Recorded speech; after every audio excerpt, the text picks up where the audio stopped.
हाँ जी दोस्तों, आज अपन एक बड़ा ही मजेदार टॉपिक पढ़ने वाले हैं। वो है sympathetic and parasympathetic nervous system के बीच में फंक्शंस में क्या डिफरेंस होगा। चीज बड़ी सिंपल और आसान है, लेकिन फिर अपन चीजों को रटे नहीं। इसलिए मैं तुमको समझाने की पूरी कोशिश करूंगा तुम लोगों को कि इस चीज को दोस्तों समझे कैसे। बड़ी मजेदार सी चीज है, बड़ी सिंपल सी चीज है, बड़ी आसान चीज है कि sympathetic and parasympathetic nervous system जो होता है, इसके फंक्शंस जो होते हैं दोस्तों, वो आप किस तरह से याद रखेंगे। मैं याद करने का एक तरीका बताऊंगा, बहुत ही सिंपल और बहुत ही आसान तरीके से।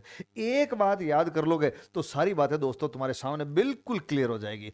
तो ये पूछे कि साहब ये sympathetic and parasympathetic nervous system जो होता है, इसके अंदर डिफरेंस होगा क्या, आप ये बताएं। तो आप ये कहोगे कि साहब इधर तो मैं लिख देता हूं सिंपैथेटिक नर्वस सिस्टम, देखना बिल्कुल ही आसान तरीके से बता रहा हूं। ये सिंपैथेटिक लिख दिया, और दोस्तों इधर मैं लिख देता हूं पैरासिम्पैथेटिक नर्वस सिस्टम। तो अपने को ये पूछे कि साहब सिंपैथेटिक के बीच में और पैरासिम्पैथेटिक नर्वस सिस्टम के बीच में आप डिफरेंस बताओ, तो अपने को डिफरेंस किस तरह से दोस्तों याद रखना है, नहीं तो अपन भूलेंगे। अब दोस्तों एक बात याद रखो, सिंपैथेटिक कब काम करता है, इमरजेंसी में, और पैरासिम्पैथेटिक करता है नॉन इमरजेंसी में, मतलब नॉर्मल कंडीशन में। सिंपैथेटिक कब काम करेगा, इमरजेंसी कंडीशन में। पैरासिम्पैथेटिक कब काम करेगा, नॉन इमरजेंसी या नॉर्मल कंडीशन में। अब इसका मतलब ये इमरजेंसी में कर रहा है, ये नॉन इमरजेंसी में कर रहा है, इसका मतलब ये दोनों एक दूसरे के उल्टे काम करेंगे। जो सिंपैथेटिक करेगा उसका उल्टा काम पैरासिम्पैथेटिक करेगा। अगर मुझे सिंपैथेटिक के फंक्शन याद हो जाए तो मैं पैरासिम्पैथेटिक बता सकता हूं, नहीं बता सकता हूं, बिल्कुल आसान तरीके से आसानी से बता सकता हूं। ओके, चीजों को समझो, चीजों को रटो मत, रटेंगे तो दोस्तों भूलेंगे। रटना तो है ही नहीं, अपने को हर चीज को समझनी है। अब कई लोग ये पूछेंगे सर इसको कैसे समझें, बहुत आसान तरीके से समझा रहा हूं। ये दोस्तों इमरजेंसी में काम कर रहा है, ये नॉन इमरजेंसी में काम करता है। इसका फंक्शन जो होगा, इसका उल्टा फंक्शन ये करेगा। ये तो बात बिल्कुल सही है। अब बात चलती है एक साथ, इसके फंक्शन बताओ। तो देखो, इमरजेंसी अपन को जनरेट करनी पड़ेगी। जैसे अपन एक चिड़ियाघर के अंदर गए, चिड़ियाघर के अंदर अपन हर पिंजरे के अंदर जानवरों को देख रहे हैं। अपन सबसे ज्यादा देखते हैं शेर को।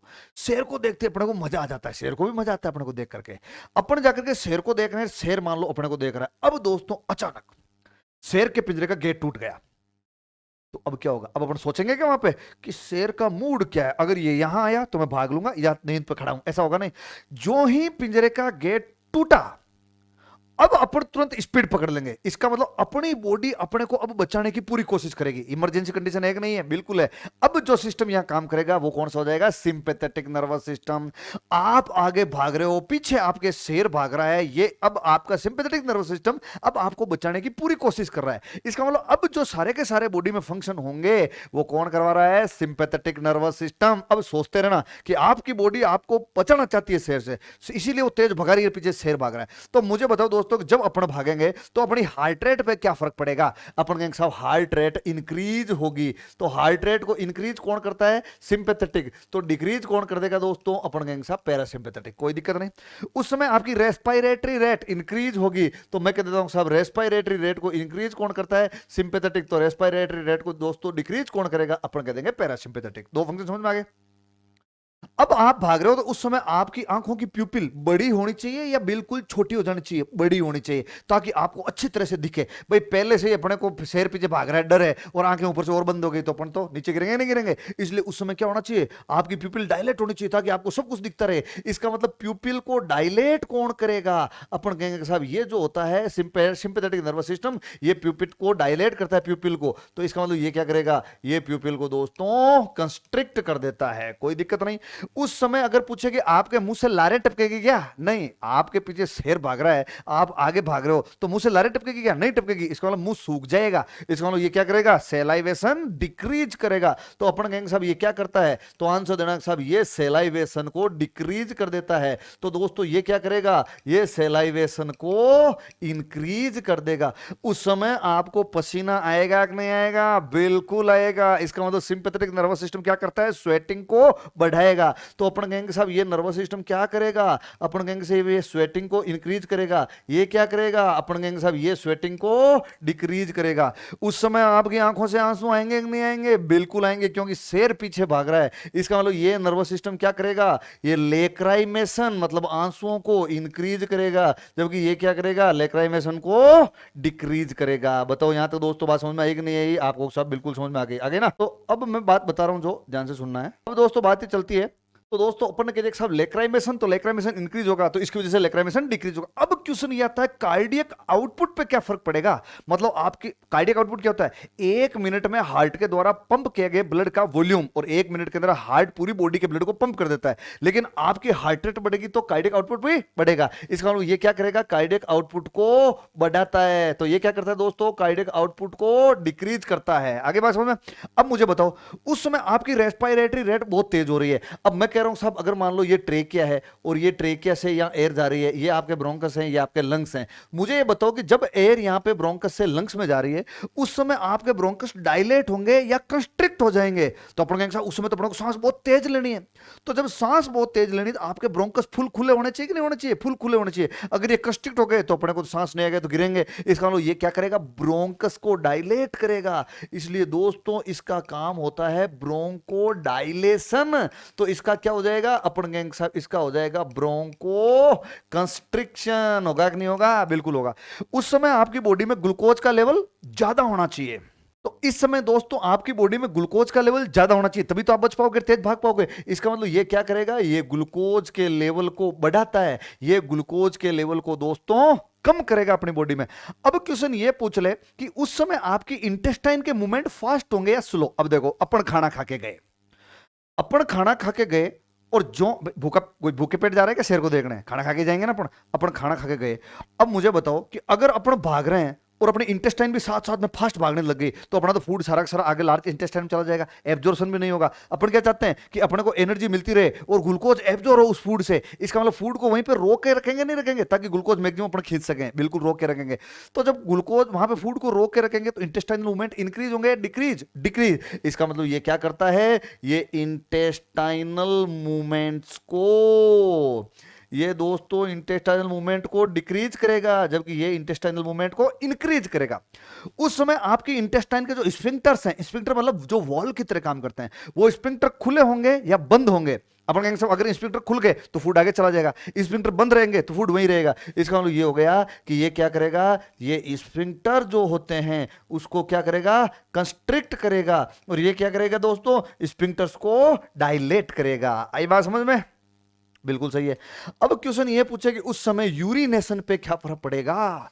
शेर के सामने बेइज्जती नहीं होनी चाहिए। देखो कितना ध्यान रखना नर्वस सिस्टम, कि भाई कुछ भी हो जाए लेकिन बेइज्जती नहीं होनी चाहिए। इसका मतलब यूरिनेशन नहीं होना चाहिए। यूरिनेशन होती है शेर को पता चल जाएगा कि ये तो थक चुका है, तो इसका मतलब यूरिन को रोकना पड़ेगा ताकि शेर को लगेगा यार ये तो थका ही नहीं, तो ये भी तो एक कंडीशन बचाने वाली होगी। इसका मतलब ये क्या करेगा, ये यूरिनेशन को डिक्रीज करता है, और ये दोस्तों यूरिनेशन को इंक्रीज करता है। आई बात समझ में। अब मुझे एक क्वेश्चन बताओ, ये दोस्तों किडनी है, ये है यूरेटर, ये यूरिनरी ब्लैडर और ये यूरिथ्रा। यूरिनरी ब्लैडर जब कॉन्ट्रैक्ट करेगा तो यूरिन बाहर आएगा, और जब ये रिलैक्स होगा तो यूरिन बाहर नहीं आएगा। ये जो सिस्टम है सिंपैथेटिक, ये यूरिनरी ब्लैडर की मसल्स को कॉन्ट्रैक्ट करेगा या रिलैक्स करेगा। तो अपन कहेंगे साहब ये कह रहा है यूरिनेशन डिक्रीज करेगा, तो इसका मतलब कॉन्ट्रैक्शन नहीं होना चाहिए, कॉन्ट्रैक्शन होती तो यूरिनेशन बढ़ जाएगा। इसका मतलब ये यूरिनरी ब्लैडर के मसल को रिलैक्स करेगा। तो इसका काम होता है यूरिनरी ब्लैडर की जो मसल्स है उनको दोस्तों रिलैक्स करना, तो इसका काम हो जाएगा उन मसल्स को दोस्तों कॉन्ट्रैक्ट करना। आई बात समझ में। अब बात ये चलती है कि ये नर्वस सिस्टम, ब्लड जो आपकी ब्लड वेसल्स है उनको छोटा करेगा या उनको बड़ा करेगा। तो आप ये जानते हो कि साहब ये बीपी को बढ़ा रहा था, ये नर्वस सिस्टम क्या कर रहा था, देखो बीपी पे क्या इफेक्ट था इसका। तो अपन ने कहा कि साहब ये नर्वस सिस्टम जो होता है वो क्या करता है, ये बीपी को बढ़ाता है। उसमें बीपी बढ़ेगी कि नहीं बढ़ेगी, बढ़ेगी, बढ़ेगी ना। तो अपन कहेंगे साहब पहले बीपी की बात कर लेते हैं। आपके पीछे शेर भाग रहा है, आप आगे भाग रहे हो, तो ब्लड प्रेशर क्या होगा, बढ़ेगा। तो अपन कहेंगे साहब ये क्या करेगा, ये बीपी को बढ़ाता है, और ये दोस्तों बीपी को कम करता है। अब बीपी कब बढ़ेगी, बीपी होता क्या है, बीपी होता है कि ब्लड के द्वारा ब्लड वेसल की वॉल पे लगाया गया प्रेशर। मतलब ये एक ब्लड वेसल है, इसमें ये ब्लड फ्लो हो रहा है, तो ये ब्लड जब होगा इसमें भरा होगा तो ये इसकी वॉल पे प्रेशर लगाएगा नहीं लगाएगा, बिल्कुल लगाएगा। तो ये ब्लड प्रेशर कब बढ़ेगा, जब ब्लड वेसल छोटी हो जाएगी या बड़ी हो जाएगी। अरे पाइप को अपन छोटा करते हैं तब प्रेशर बढ़ जाता है, या बड़ी करने पे, छोटी करने पे। तो अपने को तो प्रेशर बढ़ाना है ना, बीपी बढ़ानी है ना। तो बीपी कब बढ़ेगी, जब ब्लड वेसल छोटी हो जाएगी या बड़ी, छोटी। इसका मतलब ये करता है वेजो कंस्ट्रिक्शन, और दोस्तों ये करता है वेजो डायलेशन, ताकि बीपी लो हो जाए। अब एक सबसे इंपॉर्टेंट बात, सिंपैथेटिक नर्वस सिस्टम करवाता है इजेक्यूलेशन ऑफ सीमन, और ये करवाता है दोस्तों इरेक्शन ऑफ पेनिस। ये जरूर ध्यान रखना है। पैरासिम्पैथेटिक नर्वस सिस्टम करता है इरेक्शन, और sympathetic nervous system it is related to ejaculation. अब दोस्तों देखो, मैंने कितने फंक्शन तुम्हें टिप्स में करवा दिए सिर्फ एक शेर के डर से। किसके डर से? शेर के डर से। शेर के डर से देखो आप कितने फंक्शन बता दिए मैंने, यहां से शुरू किया था, कितने करवा दिए देखो। First, second, third, fourth, fifth, sixth, seventh, eighth, ninth, 9 तो यही हो गए। 10th, 11, 12, 13, 14, 15, 16। अब बताओ 16 फंक्शन मैंने सिंपैथेटिक और पैरासिम्पैथेटिक के बता दिए। किसके बेस पे? सिर्फ एक शेर के डर के बेस पे। इसलिए कोई भी क्वेश्चन आए अपने को कंफ्यूज नहीं होना है, अपने को कॉन्फिडेंस के साथ आंसर देना है। अब बात समझ आएगी नहीं आई तो ये ध्यान रखना है कि कोई क्वेश्चन रटने की जरूरत नहीं है, हर चीज को आप समझो। आपको पता है सिंपैथेटिक और पैरासिम्पैथेटिक में क्वेश्चन आता है, ये नीट का क्वेश्चन है, देखो ये वाला, पता ना तुम्हें? पूछे नीट में क्या क्वेश्चन आया था? नीट में क्वेश्चन आया था ये वाला, कार्डियक आउटपुट, और एक आया था अपना हार्ट रेट पे। कार्डियक आउटपुट और हार्ट रेट वाला ये क्वेश्चन, ये दोनों क्वेश्चन नीट के अंदर आए हुए हैं, ध्यान रखना इस बात को। ये भी क्वेश्चन नीट का है और ये भी क्वेश्चन नीट का है, ठीक है ना? तो अब आप ये चीजें देखो कि क्वेश्चन जो अपन बता रहे हैं वो क्वेश्चन एग्जाम में आते हैं और वही चीज अपन पढ़ेंगे। इसके बाहर कोई क्वेश्चन तुम्हें मिलेगा ही नहीं। अब बताओ, इतने फंक्शन जब रटवा दिए तो सिंपैथेटिक और पैरासिम्पैथेटिक में बाहर से पूछेगा क्या? तो चीजें याद हो गई ना? तो क्वेश्चन ये पूछे कि what is the difference between sympathetic and parasympathetic nervous system. तो याद रखना है कि पैरासिम्पैथेटिक सिंपैथेटिक का उल्टा काम करेगा, और सिंपैथेटिक दोस्तों इमरजेंसी में काम करता है। तो क्वेश्चन पूछे इमरजेंसी कब, तो जनरेट कर लो कि आप जो गए, पिंजरे का गेट टूटा, शेर का पिंजरे का, शेर पीछे भागा, अब तुम आगे भाग रहे हो, अब आपकी बॉडी आपको बचाने की कोशिश करेगी। क्यों? क्योंकि यहां पर इमरजेंसी नर्वस सिस्टम काम कर रहा है, जो सिंपैथेटिक नर्वस सिस्टम है। अब आपकी बॉडी में जो फंक्शन होंगे वो सारा सिंपैथेटिक नर्वस सिस्टम कराएगा और उसका उल्टा पैरासिम्पैथेटिक नर्वस सिस्टम कराएगा। तो बताओ सिंपैथेटिक नर्वस सिस्टम क्या करवाएगा? नंबर 1, हार्ट रेट बढ़ाएगा तो ये कम करेगा, रेस्पिरेटरी रेट बढ़ाएगा तो ये कम करेगा, बीपी बढ़ाएगा तो ये कम करेगा, लैक्राइमेशन आंखों में से आंसू बढ़ाएगा तो ये कम करेगा, मुंह में से सैलाइवेशन कम करेगा, उसमें मुंह सूख जाएगा ना तो सैलाइवेशन को डिक्रीज करेगा और वो सैलाइवेशन को बढ़ाएगा, प्यूपिल को डायलेट करेगा, कंस्ट्रिक्ट, तो सिंपैथेटिक डायलेट करता है, ये वाला क्या करेगा? ये कंस्ट्रिक्ट करेगा। और आपको पूछे साहब ब्रोंकस को डायलेट करेगा, ये ब्रोंकस को कंस्ट्रिक्ट करेगा, और ये पूछे उसमें ये ग्लूकोज लेवल को बढ़ाएगा, ये ग्लूकोज लेवल को कम करेगा, और ये पूछे इंटेस्टाइनल मूवमेंट को ये डिक्रीज करेगा ताकि फूड वहीं रहे, ये इंटेस्टाइनल मूवमेंट को बढ़ाएगा। और क्वेश्चन ये पूछे कि साहब उस समय ये स्फिंक्टर को अपन के साथ कंस्ट्रिक्ट करेगा, ये स्फिंक्टर को उस समय डायलेट करेगा। ये पूछे कि साहब ये यूरिनरी ब्लैडर के मसल को रिलैक्स करेगा, ये यूरिनरी ब्लैडर के मसल को कॉन्टैक्ट करेगा। क्यों? क्योंकि ये यूरिनेशन को डिक्रीज करेगा, ये यूरिनेशन को बढ़ाएगा। It is related to vasoconstriction, it is related to vasodilation. ये क्या काम करेगा? अपन कहेंगे साहब ये काम करता है इजेक्यूलेशन, और दोस्तों ये करेगा इरेक्शन।